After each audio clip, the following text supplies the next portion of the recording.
দলের হাতে গণতন্ত্র নিরাপদ। Homeless, stateless, refugees. We are functioning absolutely within the Constitution. And so, my fellow Americans, বিশ্ব রাজনীতির ইতিহাসে এমন বহু নেতা রয়েছেন যারা ক্ষমতা, জনপ্রিয়তা কিংবা জাতীয় সংকট মোকাবেলায় শীর্ষ মুহূর্তে দাঁড়িয়েই মৃত্যুবরণ করেছেন। গণতন্ত্র নিরাপদ এই দলের হাত দিয়ে। তাদের মৃত্যু শুধু ব্যক্তিগত জীবনের সমাপ্তি নয়, বরং এটি দেশের রাজনীতি, রাষ্ট্রচিন্তা ও ইতিহাসের গতিপথকেও প্রভাবিত করেছে। তেমনি বৈশ্বিক রাজনীতিতে বেগম খালেদা জিয়ার মৃত্যু নতুন করে আলোচনায় এসেছে। আজকে আমরা জানব ক্ষমতার তুঙ্গে থাকা অবস্থায় যাদের মৃত্যু হয়েছিল এমন কয়েকজন বিশ্বনেতা সম্পর্কে।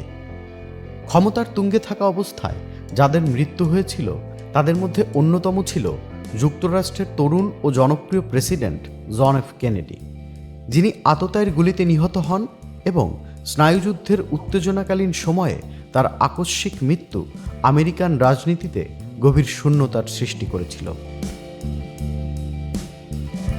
ভারতের প্রথম নারী প্রধানমন্ত্রী ইন্দিরা গান্ধী ক্ষমতা থাকাকালেই তিনি দেহরক্ষীর হাতে নিহত হন। শক্ত নেতৃত্ব ও বিতর্ক দুয়ের মিশ্রণে গড়া তার রাজনৈতিক জীবন মৃত্যুর পর আরও প্রতীকী হয়ে ওঠে। দীর্ঘ সংগ্রামের মধ্যেই ফিলিস্তিনি নেতা ইয়াসির আরাফাতের মৃত্যু ঘটে 2004 সালে। ফিলিস্তিনি জাতিসত্তার প্রতীক হিসেবে তার মৃত্যু আন্দোলনকে নতুন মোড়ে নিয়ে যায়। Stateless, refugees. ভেনেজুয়েলার জনপ্রিয় সমাজতান্ত্রিক নেতা হুগো শাভেজ ক্ষমতায় থাকাকালেই ক্যান্সারে মারা যান। তার মৃত্যু দেশটিতে রাজনৈতিক মেরুকরণ আরও তীব্র করে। এই উদাহরণগুলো দেখায় একজন রাজনৈতিক নেতার মৃত্যু জীবনের চেয়েও বড় রাজনৈতিক অর্থ বহন করে। পৃথিবীর ইতিহাসে ক্ষমতা কিংবা জনপ্রিয়তার তুঙ্গে থাকা নেতাদের মৃত্যু রাষ্ট্র ও রাজনীতিকে বদলে দিয়েছে। বাংলাদেশের প্রেক্ষাপটে বেগম খালেদা জিয়া শুধু একজন সাবেক প্রধানমন্ত্রীই নন, বরং তিনি 3 দশকের বেশি সময় ধরে দেশের রাজনীতির অন্যতম কেন্দ্রবিন্দু।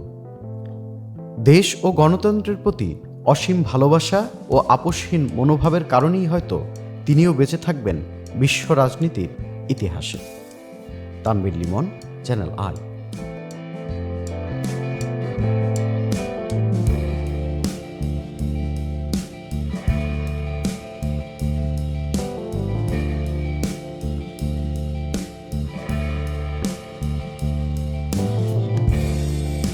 নতুন রিন গভীর থেকে পরিষ্কার করে কাপড়কে রাখে নতুনের মতো উজ্জ্বল। নতুন রিন অ্যাডভান্সড পাউডার।